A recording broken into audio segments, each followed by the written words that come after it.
Once upon a time, in the ancient city of Hierapolis, there lived a philosopher named Epictetus. He was not born rich or powerful. In fact, he was a slave for much of his early life. But despite his hardships, Epictetus became one of the wisest teachers of Stoicism, a philosophy that teaches us how to live a good life by focusing on what we can control and letting go of we cannot. His lessons have survived for centuries, and today they can help us find peace in our own lives.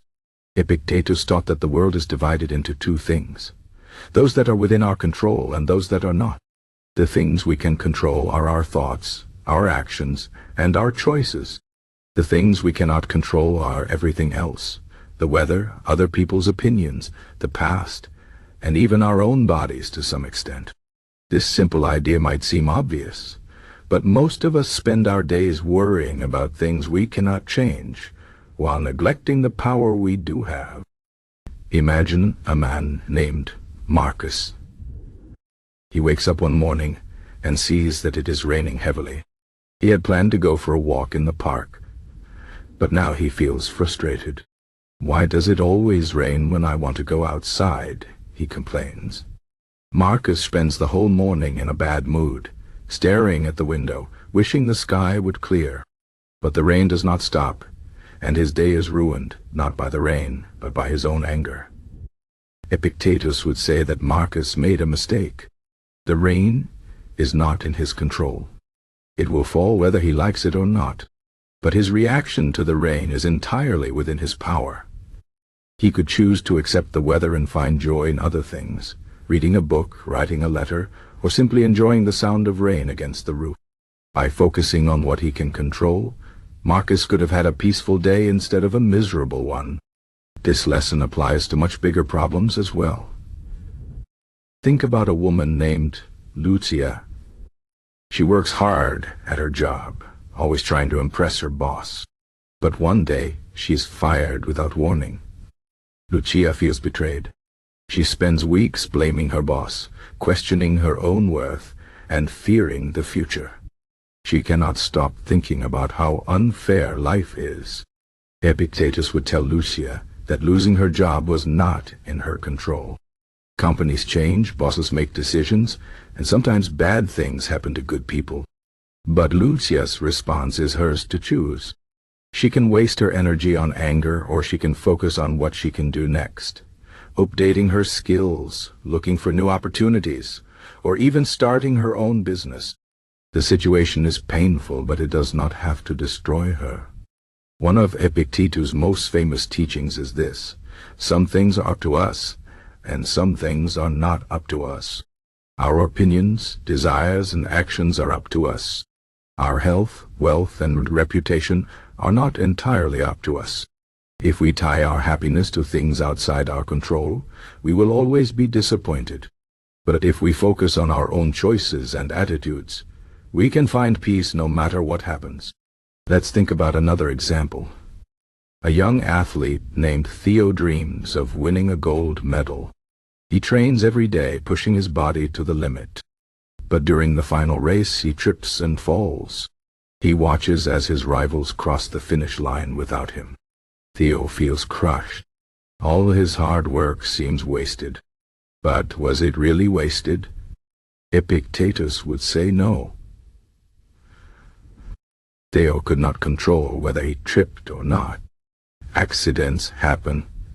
What he could control was his effort, his discipline, and his attitude. If Theo looks back and knows he gave his best, then he has nothing to regret. The medal was never guaranteed, but his commitment was his own. And that is something no one can take from him. The philosophy of Epictetus is not about giving up or being passive. It is about directing our energy where it matters. We cannot control the wind, but we can adjust our sails.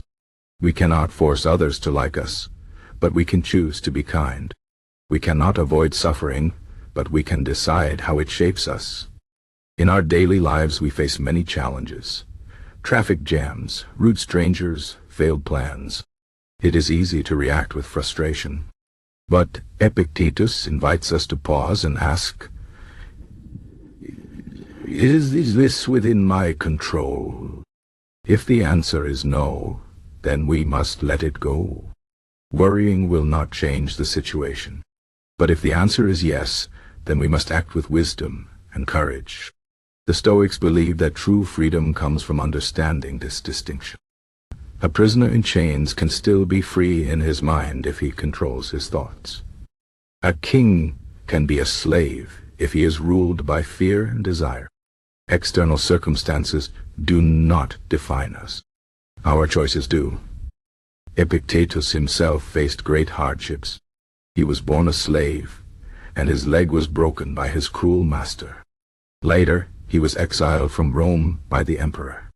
Yet he never lost his inner peace. He taught his students that no one can hurt us unless we allow it.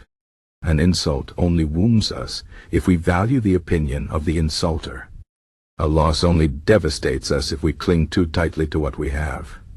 So how can we practice this wisdom? First, we must train ourselves to recognize what is within our control. When a problem arises, pause and ask, can I do something about this? If you can, take action. If you cannot, accept it. Second, we must strengthen our minds. Just as an athlete builds muscles through exercise, we build resilience through reflection and practice. Imagine you are waiting in a long line. You feel impatient. You think this is taking forever. Why are they so slow? But what good does this anger do? The line will not move faster because you complain. Instead, you could use the time to breathe, to observe, or to think. The situation is the same, but your experience changes when you shift your focus. Epictetus' teachings remind us that life is unpredictable. Storms come, people leave, plans fail. But within every difficulty lies an opportunity to practice patience, to grow stronger, to deepen our understanding. The more we align ourselves with what we can control, the less power the outside world has over us. In the end, the story of Epictetus is not just about ancient philosophy.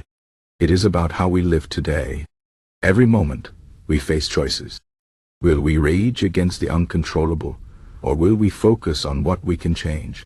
Will we be prisoners of circumstance, or will we be free in our minds? The rain will fall, the winds will blow, but inside we can always find stillness, if we remember the wisdom of Epictetus.